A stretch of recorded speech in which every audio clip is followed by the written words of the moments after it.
welcome back, or if this is your first time tuning in or coming across my channel, please make sure you tap the like button, subscribe below, and tap that bell for notifications so that you can be the first to get notified about the current market here in Denver. Hey, my name is Doug Sutton. I'm a local real estate agent here in the Denver metro area. Love making these videos each week to share with you, but I'd love even more to help you out with your real estate needs. So if you're thinking about making a move in 9 days or 90 days, be sure to reach out. You can give me a call, shoot me a text, or send me an email, and I'd be happy to help you make a smooth move here in Denver. Hey, I get calls, texts, and emails every day from people like you looking to make a move here in Denver, so if you're thinking about doing that, please reach out. I'd love to help do the same thing for you. All right, so last week I talked about myths you need to stop believing if you're going to buy a home. So it only makes sense to talk about myths that are out there if you're going to sell your home. When you get ready to sell your home, you might very well have this false sense of security. I mean, after all, you got through the hard part of buying, especially if you tried to buy a home in the last couple of years. Now, all you have to do is call a realtor like myself, put your home on the market, just wait for the buyers to line up. Selling will be a breeze, right? No, of course not. It can be, but selling a home is as much as science as buying one. And lots of people who have been there before, they'll want to tell you how it's done. But beware of these well-meaning storytellers and don't fall for some of the most common misconceptions about selling your home. All right, the number one myth. I get this all the time. Sellers ask, can we start kind of high and drop the price if nobody comes to see it? Well, the answer is no, and let me explain. When you put your home on the market in the beginning, the goal is to get as many people to come see your home as possible so that you will most likely receive at least one offer, if not multiple offers. If you price your home too high, people are going to know because, for one, their agent's going to tell them that it's overpriced, and two, everyone who's looking to buy a home is on every real estate website out there looking at homes. People can tell if you're overpriced, and to them it says you're not serious and that you don't want to sell, so they don't want to waste their time coming to see your home if the price is unreasonable.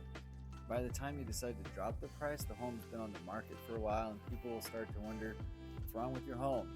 Why has it just been sitting there? I promise you'll net more money in the end if you price your home with what the market is doing right now, and you don't end up having to chase the market if you're overpriced. Pricing your home correctly in the beginning, it nets you more in the end, and it creates less hassle and headache in the long run. I mean, besides, who wants to deal with showings for multiple months? I know I wouldn't.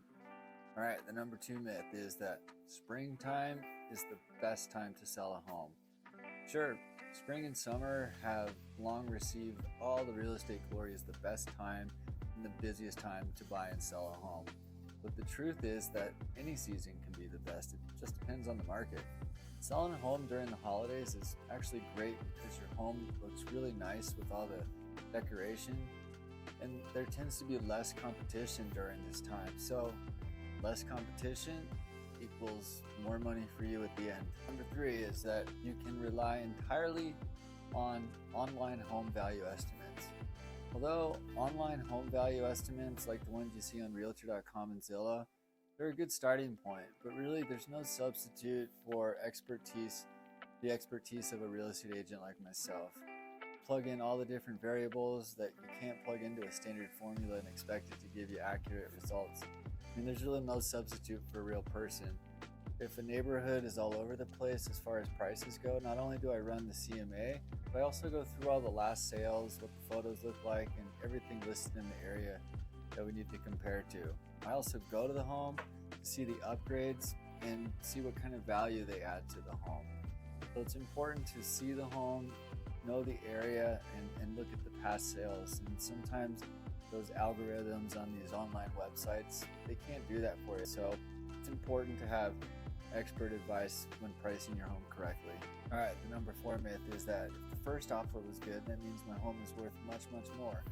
Actually, this is one of the number one biggest mistakes sellers make. Usually your first offer is always one of your better offers, provided it's within striking distance of your target list price. Plus, if you accept this or work with them, you save months of the inconvenience of showings, months of HOA costs, months of repairs and mortgage payments. Plus, when your listing is fresh and new on the market, it gets the most attention during the first week.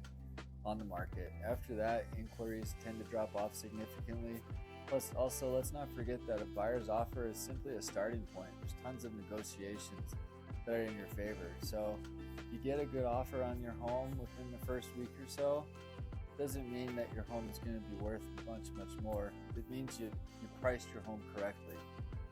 So you should take that offer and work with it and negotiate the best price and terms, that fit your situation. All right, the fifth myth that you need to stop believing right away is that homeowners tend to believe that you don't need to depersonalize your home before you put it on the market. But the reality is that you should.